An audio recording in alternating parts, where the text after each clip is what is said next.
चलिए आज डिस्कस करते हैं हम nuclear force and Yukawa's meson theory. Firstly nuclear force की बात करते हैं। तो जैसे कि हमें पता है कि न्यूक्लियस के अंदर आपके प्रोटॉन एंड न्यूट्रॉन रहते हैं, और अभी तक जितने तरह के फोर्स हमें पता है, this is the gravitational force की हम बात करें, या फिर आप कूलम फोर्स, इन दोनों को अगर हम डिस्कस करें, suppose we have a charge, two charge, अगर हम न्यूट्रॉन, वन न्यूट्रॉन, चलिए आप प्रोटॉन की बात करें, वन प्रोटॉन टू प्रोटॉन के बीच सपोज ग्रेविटेशनल फोर्स कितना लगता है, आप न्यूटन्स लॉ के थ्रू अगर हम निकालें तो ग्रेविटेशनल फोर्स की रेंज करीब आती है 10⁻⁻34 न्यूटन। क्योंकि मास बहुत कम है तो ग्रेविटेशनल फोर्स भी उसकी कंपैरिजन में बहुत कम लगेगा। इसी तरह से अगर कूलम फोर्स टू प्रोटॉन के बीच में हम लोग डिस्कस करते हैं तो इसकी वैल्यू करीब आती है 10⁻2 न्यूटन। तो आप देख रहे हैं कि और जनरल कौन से है कि प्रोटॉन और electrically positive charge, this means उनके बीच में जो कूलम रिपल्सन फोर्स लगेगा, और न्यूट्रॉन जो है, न्यूट्रॉन के बीच में कोई भी आपका इलेक्ट्रोमोटिव फोर्स नहीं लगेगा। तो अगर इनकी बेसिस पे हम लोग देखें तो हम देखते हैं कि हमारा न्यूक्लियस जो है एग्जिस्ट ही नहीं कर पाएगा।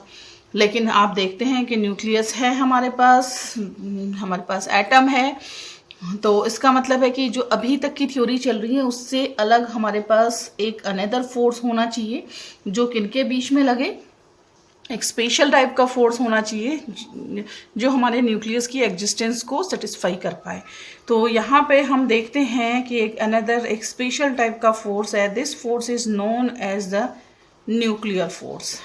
न्यूक्लियर फोर्स, इसकी कुछ प्रॉपर्टीज अभी हम वन बाय वन डिस्कस करेंगे। तो ये जो न्यूक्लियर फोर्स है ये 2-3 तरह से फोर्स इस पे अप्लाई होगा, आप देख रहे हैं। चलिए जो प्रॉपर्टीज में देखते हैं, तो एक फोर्स होगा आपका प्रोटॉन में अप्लाई होगा, दूसरे टाइप का हम देखते हैं प्रोटॉन न्यूट्रॉन में, और एक थर्ड टाइप का होगा जो न्यूट्रॉन में लगेगा। तो 3 टाइप के न्यूक्लियर फोर्सेस हैं। यहाँ पे हम लोग देखते हैं, स्टडी करेंगे कि किस तरह से है। प्रोटॉन के बीच में जो फोर्स है, अगेन टू प्रोटॉन का, इनके बीच में हम लोग जब स्कैटरिंग करवाते हैं टू प्रोटॉन में तो हम देखते हैं कि at very large distance there is no force between these two proton. लेकिन जब इनके बीच की डिस्टेंस 10⁻⁻15 मीटर यानी 1 फर्मी के रेंज की न्यूक्लियाई रेडियाई के कंपैरिजन की हम डिस्टेंस ले लेते हैं तो ये फोर्स हमको क्या मिलता है, एक अट्रैक्टिव फोर्स में कन्वर्ट हो जाता है, जो कि पहले कोई भी फोर्स उस पर नहीं अप्लाई हो रहा था। इसी तरह से अगर हम प्रोटॉन न्यूट्रॉन की बात करें तो हम देखते हैं इन दोनों का भी at large distance there is no force between these two nucleons, but at very short distance again in the range of this one एक very strong force हमें यहाँ पे मिलता है। जैसे कि आप पता है आपको, इसका एग्जाम्पल है ड्यूटीरियम में आपका क्या है, 1 प्रोटॉन एंड 1 न्यूट्रॉन है, और इसकी जो बाइंडिंग एनर्जी है करीब 212.2 MeV की रेंज की आती है। तो यानी कि ऐसा कुछ एक फोर्स यहाँ पे एग्जिस्ट करता है। ओके, क्लस्टर किधर चला गया। इसके बाद हम इसकी न्यूक्लियर फोर्सेस की कुछ प्रॉपर्टीज हम लोग यहाँ पे डिस्कस करेंगे। The properties of this nuclear force. तो इसमें फर्स्ट प्रॉपर्टी है, first property is the nature is attractive. This means the overall effect of this nuclear force is attractive. Okay, इनका जो नेचर होगा ये अट्रैक्टिव होगा, और you can say that this are the charge blind. ये नहीं देखेगा कि वो प्रोटॉन के बीच में लग रहा है, प्रोटॉन न्यूट्रॉन के बीच में लग रहा है, न्यूट्रॉन के बीच में, तो वैसे ही आप देख रहे हैं के बीच लग रहा है। तो ये आप कह सकते हैं these are the charge blind, यानी कि इसका नेचर क्या है, अट्रैक्शन। दूसरा है this nuclear force are non electric again अगर इलेक्ट्रिक नेचर में होंगे तो due to this coulomb force ये रिपेल करने लग जाएंगे, तो हमारे न्यूक्लियस की कोई एग्जिस्टेंस यहाँ पे नहीं रहेगी। Third is nuclear force are again non gravitational, हम ये मान के चलते हैं, क्योंकि ग्रेविटेशनल फोर्स अगर इनके बीच में देखा है तो मैंने आपसे देखा है 10⁻⁻34 न्यूटन की रेंज का आता है, तो ये भी एग्जिस्ट नहीं कर रहे हैं। Number 4, they are very strong force, strong in nature. Third one is very strong in nature, like in the deuteron case मैंने अभी आपको बताया 2.2 MeV की रेंज में इसकी बाइंडिंग एनर्जी निकल के आती है। Fifth, they are extremely short range, these are extremely short range force, यानी कि आपकी इसका जो ऑर्डर होगा वो न्यूक्लियाई का ऑर्डर होगा, यानी 10⁻⁻ अप्रोक्सीमेटली 15 मीटर की रेंज में होंगे। जैसे ही उसके बाहर निकलेंगे तो इनका ये न्यूक्लियर फोर्स आपका यहाँ पे खत्म हो जाएगा। इसके बाद है, अगेन मैंने आपसे कहा है, ये चीजें रिपीट हो रही हैं, चार्ज इंडिपेंडेंट, ये पहले भी आ चुका है। इसी तरह से नंबर 7 एक चीज आती है, this nuclear force are spin dependent, एक नया है स्पिन डिपेंडेंट, ये स्पिन पे डिपेंड करते हैं। एक्सपेरिमेंटली ये देखा है कि 2 nucleons depends on the mutual orientation of spin of nucleon, because nucleon are the spin half particle. If they are parallel तो इनके 2 ओरिएंटेशन होंगे। सपोज हम कहें न्यूट्रॉन और प्रोटॉन है और स्पिन आपकी क्या हो सकती है, एंड दिस वन, जब एक ड्यूट्रॉन ये मेकअप करते हैं 1 प्रोटॉन एंड 1 न्यूट्रॉन से, आपको पता है एक ड्यूट्रॉन बनता है, तो आप देखेंगे कि ये आपके क्या होंगे, दे आर पैरेलल। तो उसमें हम लोग ये मान के चलते हैं कि ये पैरेलल फोर्सेस मोस्टली पैरेलल जो स्पिन होगी, ये न्यूक्लियर फोर्स ज्यादा स्ट्रॉन्गर होंगे comparable to anti parallel spins nucleons के लिए। और number 8 is they follow the nuclear force follow the properties of saturation, property of saturation. Saturation that means कि this nucleon in the nucleus, one nucleon is attracted by only limited number of other nucleon nearest to it, means कि यहाँ पे आपका ये nucleus है, इसमें बहुत सारे न्यूक्लियन हैं, तो ये जो भी न्यूक्लियन होगा ये अपने नियर बाई से ही अट्रैक्टेड होगा, ना कि सभी से। ठीक है, तो इस तरह से ये सैचुरेशन की स्टेट यहाँ पे आई रहती है, क्योंकि हमें पता है कि जो एवरेज बाइंडिंग एनर्जी हम लोग देखते हैं, average binding energy approximately constant except some very small very light nuclei की अगर हम बात करें, अदरवाइज इसकी रेंज करीब 7.5 to 8 MeV के रेंज में बिल्कुल फिक्स रहती है। ये तभी कांस्टेंट हो सकता है जब हमारा कोई भी न्यूक्लियन अपने नियर बाई से ही अट्रैक्टेड होगा, पूरे इससे नहीं होगा। और आपको पता है average binding energy is directly proportional to a, तो ये हम लोग यहाँ से फॉलो होता है। अगर आपके एक न्यूक्लियन बाकी सबके द्वारा अट्रैक्टिव होगा तो क्या होगा, nucleon A and other nucleon के द्वारा अट्रैक्टिव होगा तो ये होगा A-1। तो आप देखेंगे एवरेज बाइंडिंग एनर्जी क्या होनी चाहिए, ये प्रोपोर्शनल टू A²। तो यहाँ पे ये देख रहे हैं ये सैचुरेशन की स्टेट है। दिस मीन्स सपोज यहाँ पे एक फ्रेश न्यूक्लियन यहाँ पे ऐड हो गया, बाहर से अगर एक न्यूट्रॉन आ गया तो ये भी क्या करेगा, अपने नियरेस्ट न्यूक्लियन से ही क्या होगा, अट्रैक्ट रहेगा and at the constant amount of binding energy. Okay, तो ये आपके कुछ इनकी प्रॉपर्टीज हैं। इसके बाद इनको दिखाने के लिए कि आखिर ये ऐसे होता कैसे है, बहुत समय तक हमें पता नहीं था। हमें पता है nuclear force, this is a strongly attractive non electrical non gravitational short range force acts between the nucleons. और ये किस तरह से वर्क करता है ये काफी समय तक पता नहीं था। इन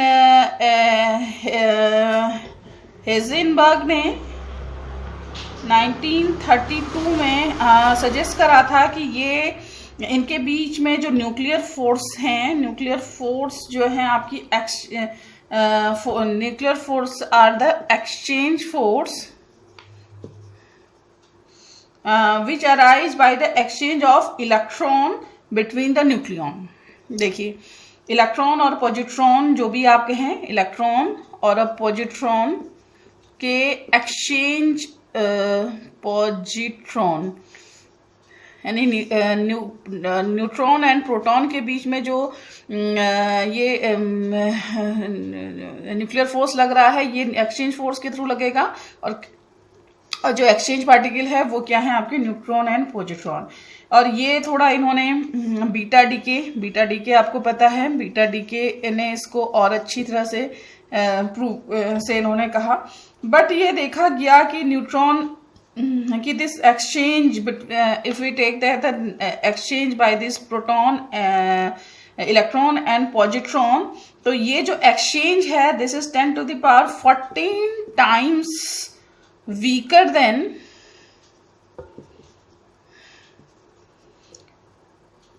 those actually required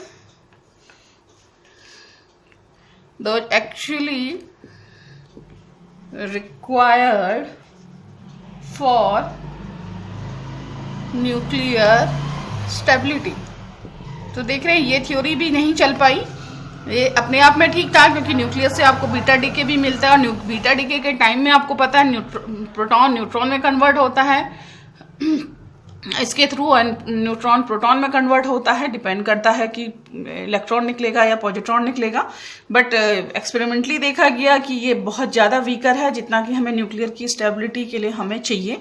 तो यहाँ पे युकावा ने इन 1935 में एक नई theory the, this theory and he give the existence of new types of particle। This is known as the pi mesons। Having the great the rest mass of this pi mesons is slightly greater than the mass of electron, but this mass is less than the mass of nucleon। Okay इस तरह से इन्होंने एक नए particle को यहाँ पे खोज करी है। And then he propose the theory of nuclear force which involves the pi meson and is known as the meson Yukawa meson theory for meson theory of nuclear forces.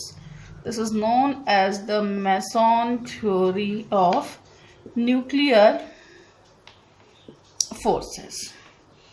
और ये थ्योरी काफ़ी सही अभी तक सबसे अच्छा इन्होंने न्यूक्लियस की एग्जिस्टेंस के बारे में दिया है।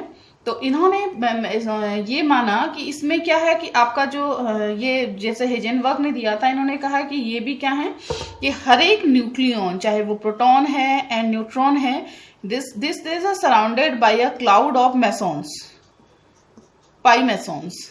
इसके बाहर एक वो है पाई मेसॉन्स। और ये जो पाई मेसॉन है 3 टाइप की मेसॉन है। This is the neutral, this is pi 0, pi plus and pi minus. और डिपेंड करता है कि प्रोटॉन है न्यूट्रॉन है किसके थ्रू आपका होगा।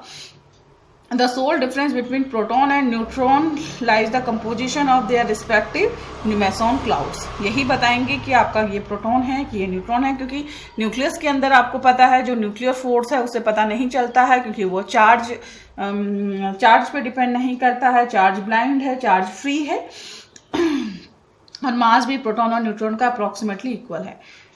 ओके तो इन्होंने ये देखा कि ये जो न्यूक्लियर फोर्स है, this nuclear force between proton and neutron is the result of exchange of this charge particle. This charge particle are known as the pi mesons. ठीक है, हेजेनबर्ग ही ये भी here the exchange of charge meson gives the result of the nuclear force between proton and neutron। तो इसको हम देखते हैं। Suppose when this pi plus meson is jumped from the proton, proton से बाहर निकल रहा है, तो ये आपको क्या दे देगा, neutron. Okay, and the proton is converted into neutron, this means proton is converted into neutron and neutron is converted into proton. अब अगर ये हम न्यूट्रॉन इसने इसको एक्वायर कर लिया तो आपका क्या बन गया यहाँ पे, प्रोटॉन. ठीक है. कन्वर्सली अब इसको उल्टा करें कि व्हेन पाई आप कहें कि when this pi minus is jumped from this one, तो यहां पे आपका कन्वर्ट हो गया प्रोटॉन. व्हेन दिस प्रोटॉन उसको एक्वायर कर लिया माइनस, तो ये आपका बन गया न्यूट्रॉन. तो इस तरह की एक थ्योरी चलती है, exchange of this by the exchange of this pi meson. And the force between two protons, proton and neutron के बीच जो force लगेगा वो क्या होगा, this is the exchange by this pi zero जो आपके पास है न्यूट्रल, हमारे पास मेसॉन है, इसके थ्रू आपका इनके बीच में एक्सचेंज होगा. Okay.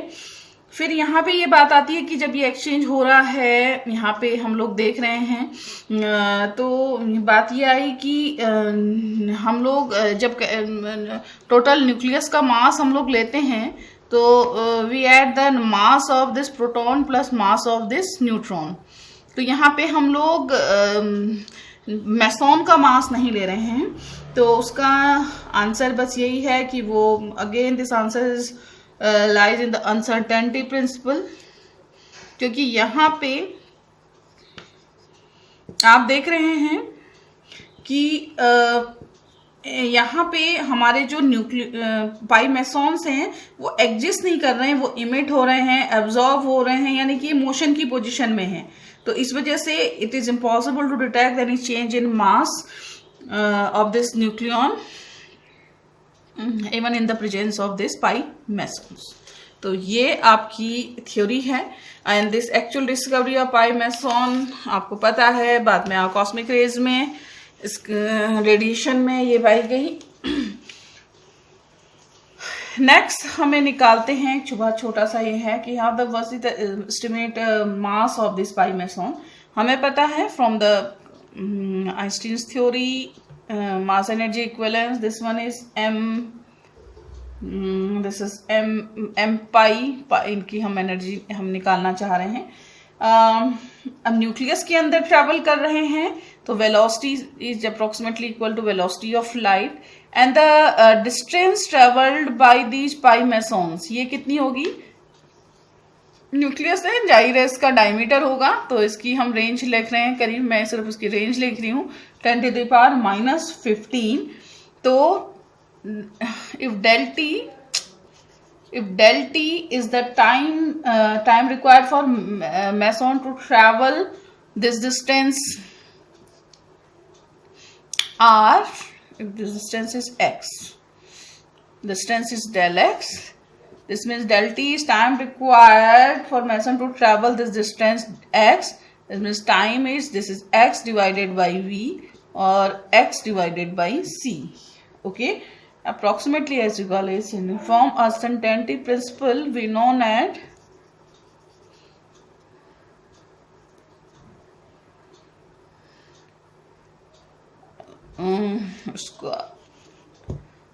from uncertainty principle we know that this energy and complementary coordinate आपके यहाँ पे थे, जिस approximately equal to h/2 h cross. तो यहाँ से आप देख रहे हैं E क्या है आपका m pi c square into del t x/c equal to h/2 pi.